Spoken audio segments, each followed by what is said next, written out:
Hi friends, నేను మీ కుమారిని. Today my recipe అరకిలో బెండకాయలు అండ్ ఒక ఆనియన్ చాప్ చేశానండి. కొంచెం కరివేపాకు, ఎండుమిర్చి, సాల్ట్, సాంబార్ పసుపు, కారం, పోపు గింజలు. ఇంకా వీడియోలోకి వెళ్ళిపోదామా? ఫస్ట్ 3 పీసెస్ తీసుకున్నానండి. దీనికి పైన ఉన్న లేయర్ తీసేయాలి. వీటిని సన్నగా తరిగి పెట్టుకోవాలండి. ఫ్రైకి సన్నగా ఉంటే చాలా బాగుంటుంది. చూస్తున్నారు కదండి, ఇలా సన్నగా తరిగి పెట్టుకున్నాను. 1/2 కిలో బెండకాయల్ని కట్ చేశానండి సన్నగా. ఇలా ఉంది. ఇప్పుడు నెక్స్ట్ స్టవ్ ఆన్ చేసి బాండి పెట్టుకొని ఒక చిటికెడ ఆయిల్ వేసుకొని బెండకాయలు వేసుకుందామండి. నాన్ స్టిక్ బాండి హీట్ అయిందండి. ఇప్పుడు బెండకాయలు వేసేసుకుందాము. ఇప్పుడు ఒకసారి మిక్స్ చేద్దామండి.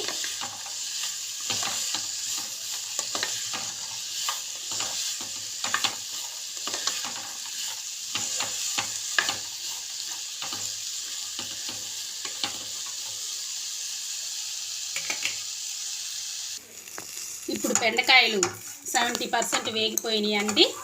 ఇప్పుడు ప్లేట్కి తీసుకొని మనం పోపు వేసుకుందాము. ప్లేట్కి తీసుకున్నానండి. ఇదే పాన్లోకి కొంచెం ఆయిల్ వేసుకొని పోపు వేసుకుందాము. కొంచెం పచ్చిశనగపప్పు, మినప్పప్పు, జీరా, పొట్టు మినప్పప్పు, ఆవాలు, కొంచెం పచ్చిశనగపప్పు వేసుకుందామండి. ఇవి బాగా ఇప్పుడు పోపు గింజలు వేగిపోయినాయి అండి. ఇప్పుడు వేగిపోయిన బెండకాయలు వేసి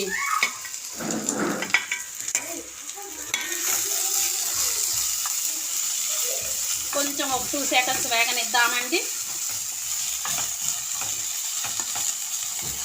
ఇందులోకి ఆనియన్స్, కరివేపాకు, ఎండుమిర్చి వేసుకుందామండి. ఒక 5 మినిట్స్ ఆనియన్స్ పచ్చితనం పోయేంత వరకు వేగనిద్దాము.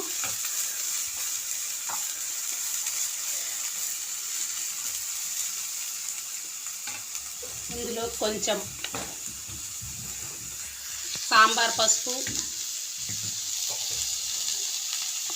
కొంచెం సరిపడనంత కారం వేసుకోండి.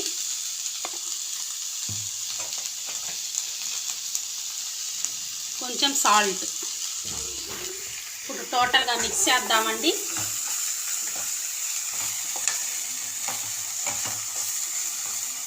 ఎంత మంచి స్మెల్ వస్తుందో వేపుతుంటే.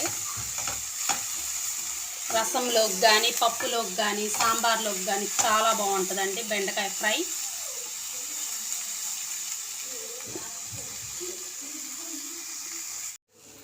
ఇప్పుడు ఫైనల్గా బెండకాయ ఫ్రై రెడీ అయిపోయిందండి. ఇప్పుడు స్టవ్ ఆఫ్ చేద్దాము.